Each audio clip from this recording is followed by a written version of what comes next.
All right, thanks for staying with us. You're watching Newsnight coming to you live on a Sunday like this from Nigeria's capital, Abuja, with me, Ngozi Alibu. My guest is Dr. Sam Amadi, Arise News Analyst. Thank you so much for joining us on Newsnight.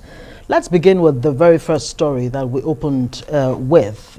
Afebwa, Prince Kasim Afebwa, saying that Atiku should, forget about the 2023 presidency. There was a time when religion, ethnicity was a major issue, but the factor of age is being thrown in, into the whole discourse. What do you make of that? I don't think Atiku is too old to be president. I mean, if you look at across the world, you see youthful presidents, also very old presidents.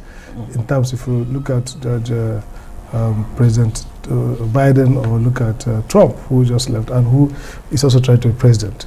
Buhari, arguably as old as Atiku. The critical thing is energy level, and I think Atiku shows sufficient energy level. But there's also a symbolic shift. People are thinking about younger people. But really, in terms of director of governance, policy making, decision making, which is what the president does, the level of energy he has is arguably adequate. So the age factor is overplayed in my view. We've seen really, if he's energetic enough to run a full campaign, he could be energetic enough to govern. And again, with Reagan and a few other presidents, we see that it matters the team he put together actually. And it matters also temperament of the president.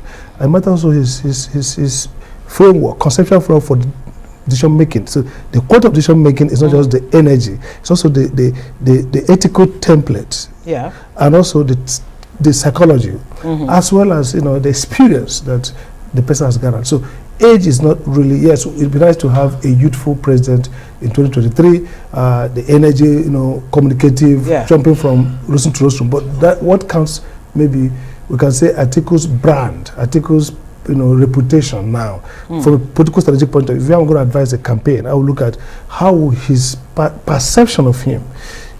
Old politician, yes. Part of the old order, yes. Maybe issues around corruption, issues around, we need freshness, but age as a biological clock, as a biological factor, shouldn't be a factor here. Yeah.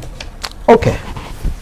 I wonder if you would like to make the argument that Nigeria really needs to make a clean break from the past, from the old order that you mentioned there. But let's look at other issues concerning the APC. Well, not necessarily the APC, the National Assembly, the House, with the Electoral Act Amendment Bill, has given the go-ahead to direct or indirect, while the Senate seems to have thrown in... Complicated it. It seems to have complicated it somewhat. What do you think is going to be the outcome of this, and what exactly would it mean for our democracy going forward? I think it's going to be a question of inter-parliamentary persuasion. You see, people Nigerians forget that, look, lawmaking has no ordained outcome. Basically, it's a transition of negotiation. National Assembly, Senate's right to put in as many options as they like. When they talked about, direct primaries constraint. There's nothing in the Nigerian Constitution or in the theory of democracy that says a National Assembly cannot prescribe one mode or prescribe multiple modes. People can argue that it's more flexible to have multiple modes. But the critical issue here is, now, if you look at consensus, what's happening really is that the Nigerian Parliament is responding according to exigencies of the now. How did they come about direct, indirect? Because of crisis in their party. Now, consensus is now being pushed because also of an perhaps expected option that the ruling party may have in all this confusion it has got itself into. So the only regret is that, look, a legislator can make any law as long as it does not violate the Constitution, as long as arguably it's not against natural law and morality. So any option they take is valid constitutionally. But the question is how the pragmatism, the prudence, the cost benefit and the impact. So it seems to me that whatever we're going to get now will be suboptimal. It will be a reference, an outcome of convenient negotiation, political negotiations among the two chambers and the parties. So we see APC has a comfortable majority in the National Assembly, in the House of Reps. So it might end up swinging it to the both houses, a reconciliation. When they go to joint committee, they will reconcile and probably choose 3 options: direct, indirect, consensus. Now, consensus would be not to be used for several. But when Ikoko asked a very vital question there, how do you even ascertain consensus? And then again, if you take away choice from democracy, can you really call it democracy anymore? You're saying that the National Assembly is right in re-amending that. No, they have the powers. They have the powers. It's not like they're ethically right. And they have exercised the powers correctly? Well, constitutionally. Now, the question of correction, correct or not, will be due to prudence. Is it the right thing to do? Is it born out of good public interest? Now, in the act of lawmaking, the theory of lawmaking is that legislators do what we call interest bargaining. So oftentimes it might not be public interest, it might be interest of special interests who kind of have access to fund them. Now back to the question around how to determine consensus. Yes. Look, how to determine direct election? Indirect simply means that their party rules will create a procedure. And this is where I always talk about INEC being more proactive. Whether it's direct or indirect or consensus, nothing in the Constitution or the Electoral Act prevents INEC from coming up with guidelines. If you want to adopt direct primary, this is the procedure. Yeah. If you want to adopt indirect primary, this is the procedure. So as a regulatory body, INEC has rulemaking powers to stipulate the minimum requirement for consensus. I'm glad you even talk about INEC, because INEC had actually made it clear that it would not release an election timetable until the Electoral Act Amendment is signed. Looking closely at clause 84(4), that it will not, don't you think it will have cost implications too? If you have to have congresses in 36 states, and all of that, wouldn't it come with a huge cost too? It will. Our democracy is already costly. So the question then is, where are the cost centers now?